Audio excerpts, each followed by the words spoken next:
The Valkyrie invasion. The Valkyrie emerged from the cold depths of space without warning. Their massive ships blotted out the stars as they approached Earth, their technology so advanced that humanity's most sophisticated detection systems gave only minutes of warning before they arrived. These tall, grayish-blue beings with 4 arms and crystalline eyes had conquered 17 worlds before setting their sights on Earth. To them, other species were merely resources, biological anomalies to be studied, exploited, and ultimately subjugated. In the Valkyrie culture, emotion was seen as primitive, a weakness to be engineered out of their species over thousands of years of selective breeding. Their society operated with cold efficiency, every decision calculated to maximize gain with minimal expenditure. They had never encountered failure, and they did not expect to find it on this small blue planet at the edge of an unremarkable galaxy. Admiral Zenith Calver, commander of the Valkyrie expansion fleet, observed Earth's rotation through the viewing portal of his command ship. His 4 arms were folded neatly behind his back, his crystalline eyes reflecting the blue-green planet below. Preliminary scans complete. Admiral reported his second-in-command, Sub-Commander Vex. The dominant species appears to be in a pre-warp development stage. Their technology is rudimentary at best. Military capabilities are fragmented across geographic boundaries. Conquest estimated at 7 standard cycles. Calver nodded, his thin lips stretching into what passed for a smile among his kind. Begin the standard protocol. Target their military installations first, then communication networks. I want their governments in disarray within the first cycle. As the Valkyrie ships descended through Earth's atmosphere, humanity faced its first contact with an alien civilization, not with diplomacy or exchange of knowledge, but with fire raining from the skies. The first wave targeted military bases across the globe. Beijing, Moscow, Washington, D.C., and dozens of other strategic locations were hit simultaneously. The Valkyrie weapons were unlike anything humanity had ever witnessed. Beams of concentrated energy that seemed to dissolve matter at the molecular level, leaving nothing but ash in their wake. Global communications collapsed within hours.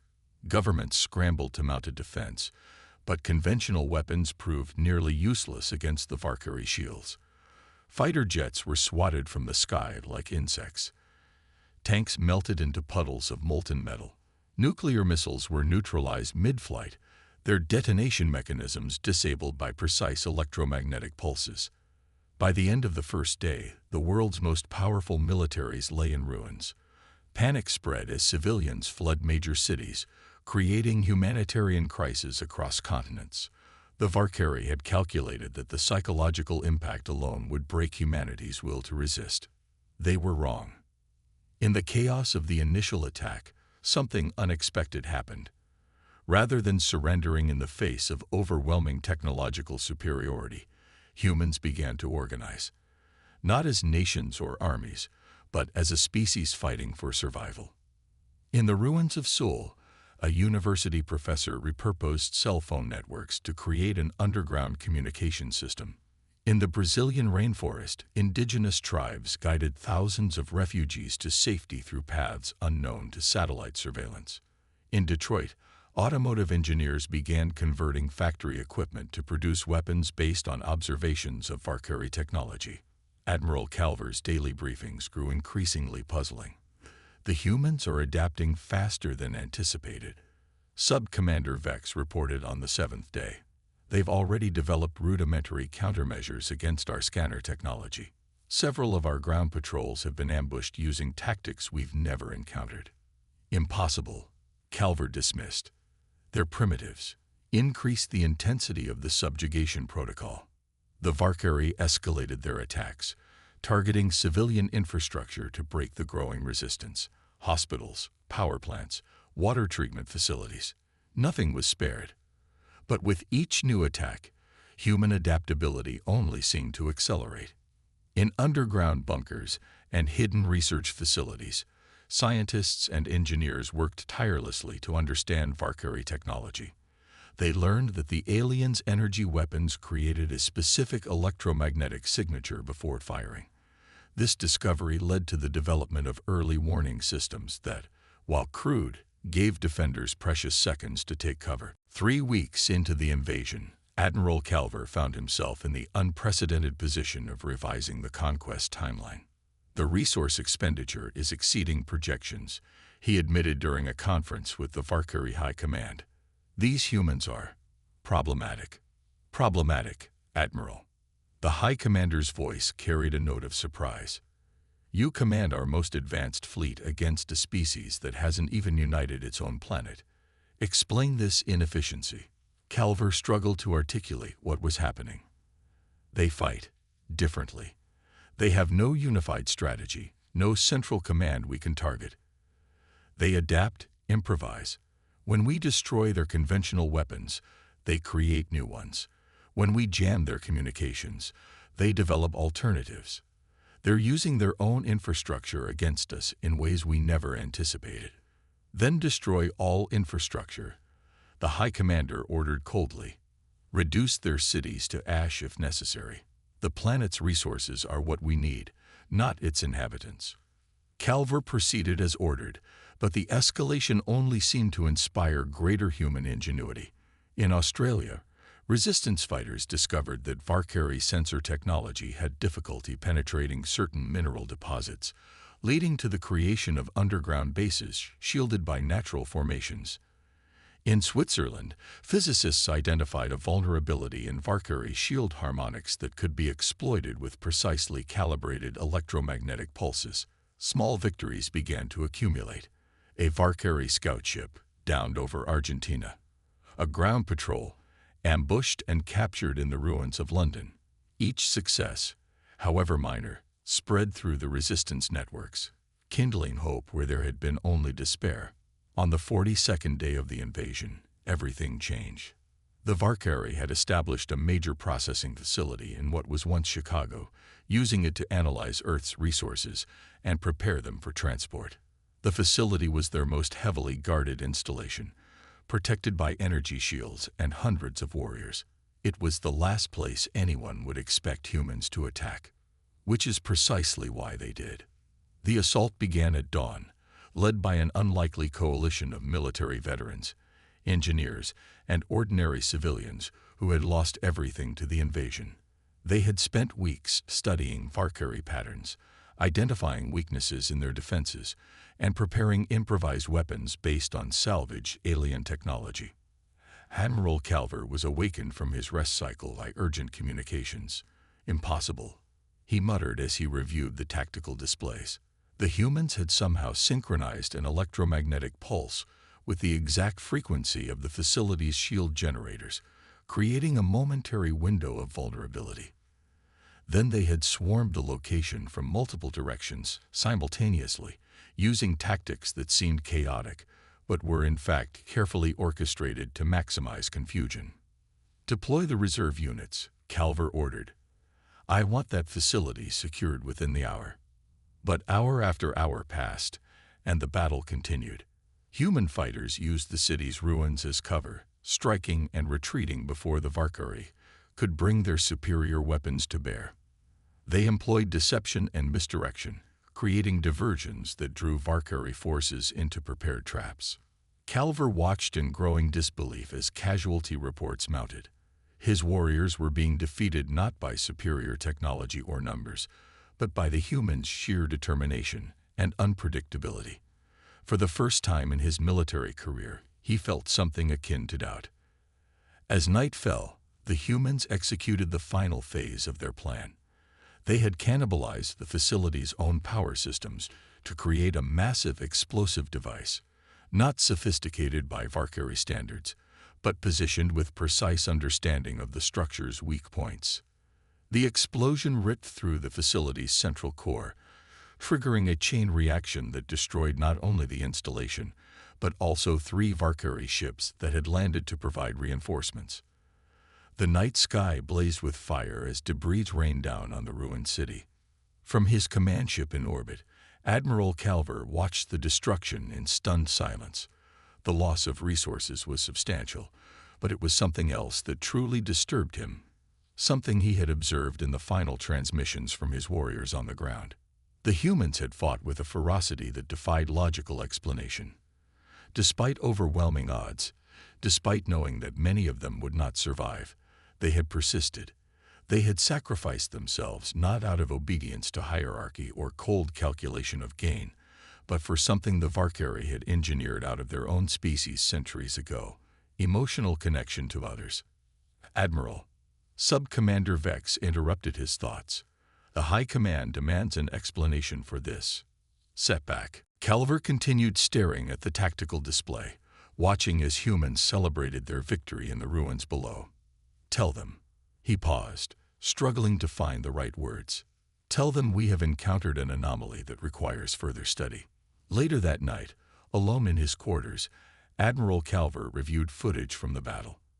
He found himself returning repeatedly to one particular sequence: a human female, badly injured, continuing to fight despite clearly fatal wounds. In her final moments, she had looked directly into the Valkyrie recording device, her eyes filled not with fear, but with fierce determination. It was, Calver realized, the look of someone who believed in something greater than self-preservation. It was a concept foreign to Valkyrie thinking, but one that now demanded his attention. Because if the humans could accomplish this much with primitive technology and fractured global leadership, what might they achieve if given time to truly unite? For the first time in the history of Valkyrie expansion, Admiral Zenith Calver began to consider the possibility that conquest might not be inevitable. And that thought was as unsettling as it was fascinating.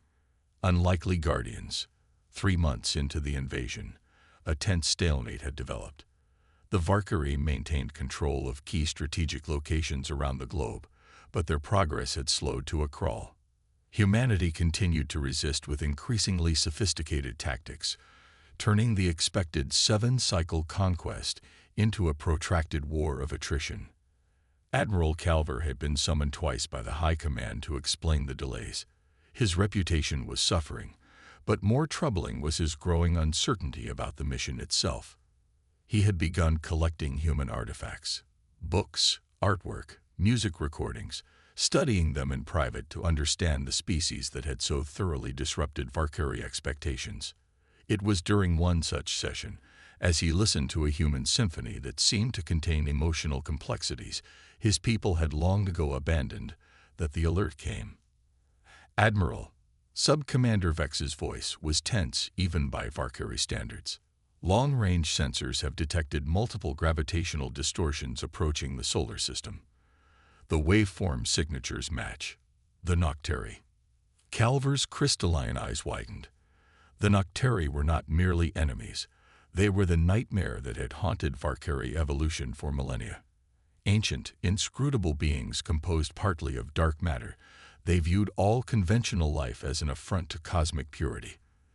They traveled from galaxy to galaxy, systematically erasing biological existence wherever they counted. The Valkyrie had encountered them only once before, 5,000 years ago. The resulting conflict had nearly destroyed their civilization and had directly led to the Valkyrie's emotionless, efficiency-focused evolution.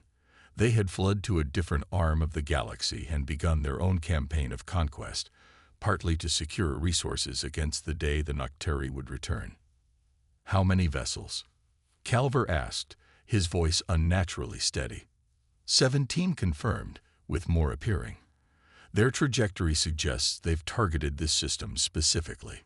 Calver closed his eyes briefly. "They're following our trail. We led them here." The implications were clear. The Valkyrie fleet was substantial, but not enough to defeat a Nocteri force of this size. If they remained to fight, both they and the humans would be annihilated.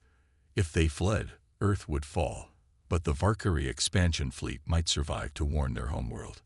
Standard Valkyrie protocol was unequivocal: preserve resources, avoid unwinnable conflicts, ensure survival of the fleet above all else. But as Calver stared at the holographic display of Earth rotating below, something strange happened. He found himself thinking not of efficient resource allocation, but of the human woman's eyes from the Chicago battle. of the symphony he had just been listening to, of the unexpected discoveries his scientists had made while studying human biology and culture. "Admiral," Vex prompted, "shall I prepare the fleet for immediate withdrawal?" Calver made a decision that would forever change the course of two civilizations. "No," he said firmly. "Open a communication channel to every human frequency. I need to speak with their leaders." The emergency broadcast interrupted communications worldwide. From hidden bunkers and resistant strongholds, human leaders watched with suspicion as the face of their enemy appeared on screens and devices that had been repurposed for resistance communications. "People of Earth," Calver began, his voice translated into multiple languages simultaneously. "I am Admiral Zenith Calver of the Valkyrie expansion fleet. For 97 days, our civilizations have been in conflict. That conflict must now end, but not in the way either of us anticipated." He explained about the Nocteri, their nature, their purpose, their implacable hostility to all biological life. He shared visual data from Valkyrie historical archives, showing the devastation they had wrought on other worlds. "They will arrive in approximately 42 of your hours," he concluded. "My fleet cannot defeat them alone. Even if we combined our forces, victory would be uncertain. But there is no alternative. If we abandon this system, your world will die. If we stay and fight separately, we will both perish. Only together do we have any chance of survival." The response was not immediate. Human leaders conferred among themselves, deeply suspicious of what might be a Valkyrie trick.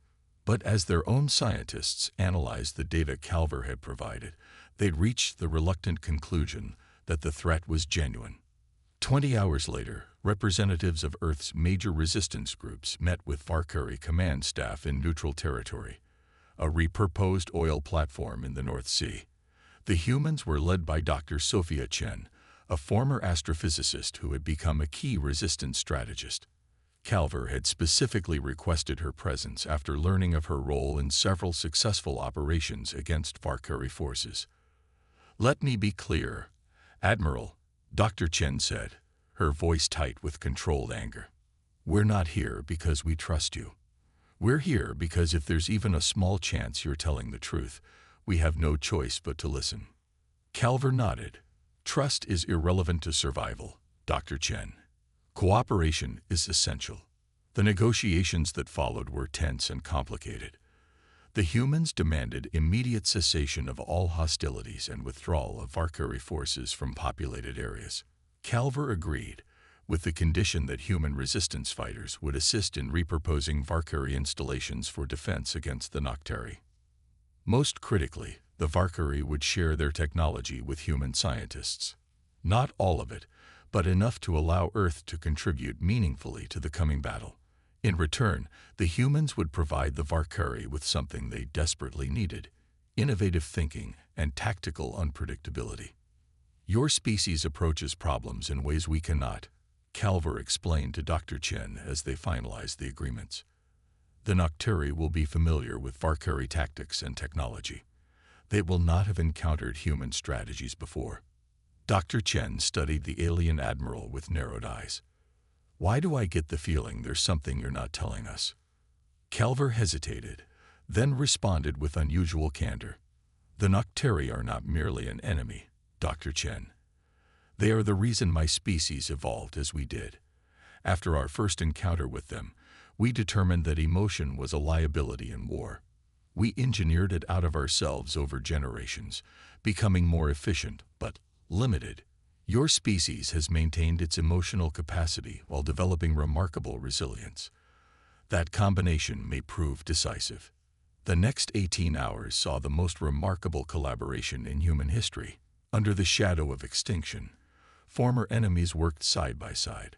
Valkyrie engineers taught humans how to modify existing infrastructure to create planetary defense systems.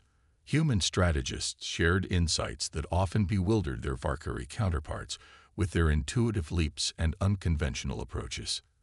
Dr. Chen found herself working closely with Admiral Calver, integrating human satellite networks with Valkyrie sensor technology to create an early warning system.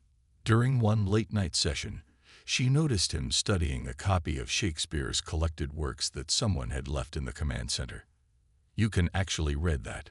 she asked, surprised. "I've been studying your languages," he admitted. "Your literature is perplexing but fascinating. This Shakespeare creates fictional scenarios that have no practical application, yet they contain insights about behavior that our most advanced social models cannot replicate." Chen almost smiled. "That's art for you. It's not meant to be practical. It's meant to help us understand what it means to be human." "And what does it mean to be human, Dr. Chen?" She considered the question seriously. To feel deeply, to connect with others, to find meaning beyond mere survival. She paused. To fight for something greater than yourself, even when logic says you can't win. Calver was silent for a long moment. Perhaps that is what we lost, in becoming what we are. The Nocturi arrived exactly when predicted, vast, shadowy vessels that seemed to absorb light rather than reflect it. They took up positions around Earth's orbit without any attempt at communication, immediately launching attacks against both human and Valkyrie defenses. The battle that followed defied all expectations.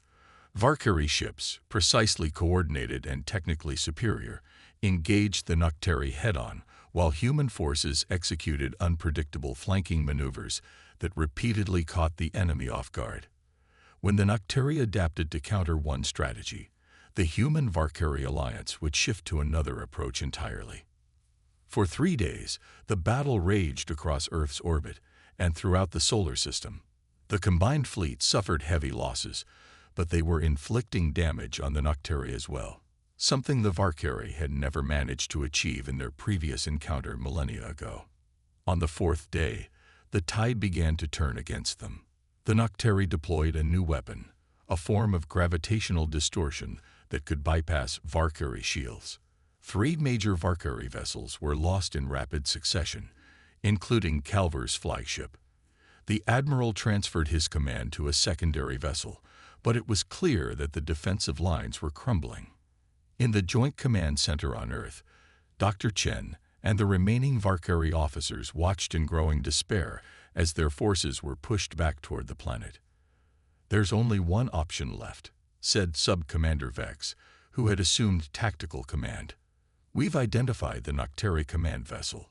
If we can destroy it, their coordination will be disrupted long enough for our remaining ships to target their vulnerable areas. But our weapons can't penetrate their defenses at that range," Chen objected. "A direct impact could," Vex replied grimly. A vessel accelerated to maximum velocity, with its drive core set to overload on impact. Chen understood immediately. A suicide mission. Vex nodded. "It would require precise coordination between the pilot and our remaining fleet. The Nocturi would detect the threat and attempt to destroy the vessel before impact. The rest of our forces would need to provide covering fire, creating a corridor of approach." "Who would pilot such a mission?" Chen asked, though she already knew the answer. "Admiral Calver has volunteered," Vex said quietly. "He is transmitting final instructions now." On the command screen, Calver's face appeared. He looked different somehow, his features more animated, his crystalline eyes reflecting a complexity of emotion that Chen had never observed in a Valkyrie before. "Dr. Chen," he said, "our models indicate a 17% chance of success for this operation. Those are not favorable odds, but they are the best available to us."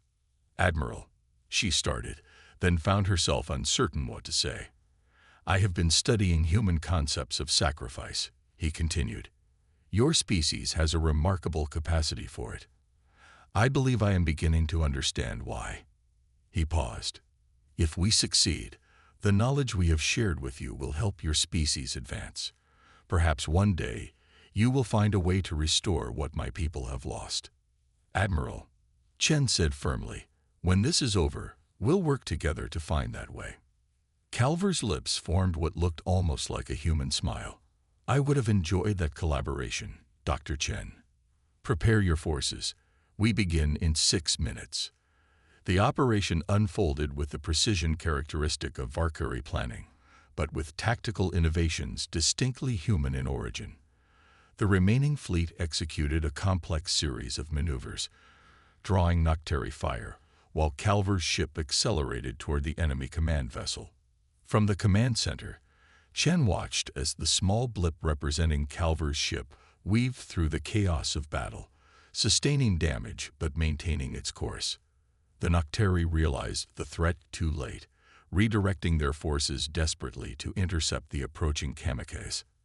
In the final moments before impact, Calver's voice came through the communication system one last time.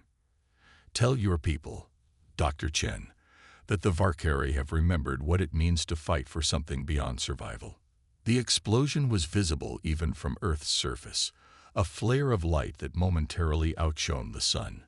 The Noctari command vessel shattered, and as predicted, their remaining forces fell into disarray.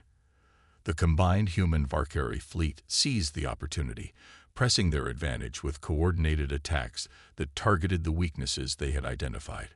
3 hours later, the battle was over. The remaining Noctari ships retreated to the outer edges of the solar system and then vanished into gravitational distortions similar to those that had heralded their arrival. The victory was costly. 2/3 of the Valkyrie fleet had been destroyed. Earth's infrastructure, already damaged by the invasion, had suffered further during the battle. But they had survived, humans and Valkyrie together, against an enemy that had nearly destroyed both their civilizations. In the aftermath, something unexpected happened. The remaining Valkyrie, led by Sub-Commander Vex, who had been elevated to Admiral, announced a complete reversal of their expansion policy. Instead of continuing their conquest, they would establish a permanent defensive presence in Earth's solar system, not as conquerors, but as allies. "Our encounter with humanity has revealed flaws in our evolutionary path," Vex announced in a global broadcast. "We sacrificed emotional capacity for efficiency, but in doing so, we limited our potential." Admiral Calver recognized this before any of us. His sacrifice, a concept our society had forgotten, has preserved both our species. The transition was not smooth. Centuries of Valkyrie biological engineering could not be reversed overnight, and human trust in their former enemies developed slowly. But as the years passed, the alliance deepened. Valkyrie scientists worked with human researchers to restore aspects of their original nature while maintaining their technological prowess. Humans accelerated their own development with carefully integrated Valkyrie technology. Together, they established a network of early warning systems and defensive outposts throughout the solar system and beyond, creating a buffer zone against future Noctari incursions. The Valkyrie, once driven solely by conquest, became the guardians of the very world they had sought to subjugate. 5 years after the battle, Dr. Chen, now the director of the Joint Defense Initiative, stood on the observation deck of the orbital station named after Calver.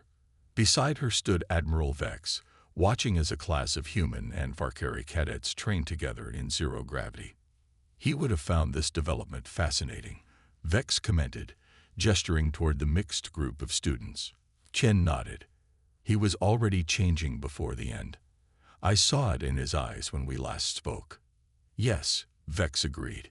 He had begun to remember something our species had forgotten, that efficiency without purpose is ultimately meaningless.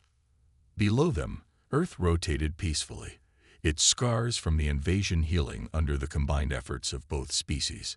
The Valkyrie fleet maintained its vigilant posture, not merely because it was tactically sound, but because they had found something worth protecting. "We have reports of possible Noctari activity in the Centauri system," Vex said after a moment. "Our long-range sensors detected gravitational anomalies consistent with their technology." "Then we'll face them together," Chen replied simply. "That's what allies do." Vex turned toward her, his crystalline eyes reflecting the starlight. "Not merely allies, Dr. Chen. The human concept is more precise. Friends." And so it was that the Valkyrie, once the most feared conquerors in the galaxy, became humanity's most steadfast defenders, not through calculation or coercion, but through the rediscovery of something they had engineered away millennia ago, the capacity to value connection above conquest, and to fight not merely for survival, but for something greater than themselves. In the vast emptiness of space, two species that might have destroyed each other instead found salvation together, standing united against the darkness that threatened them both.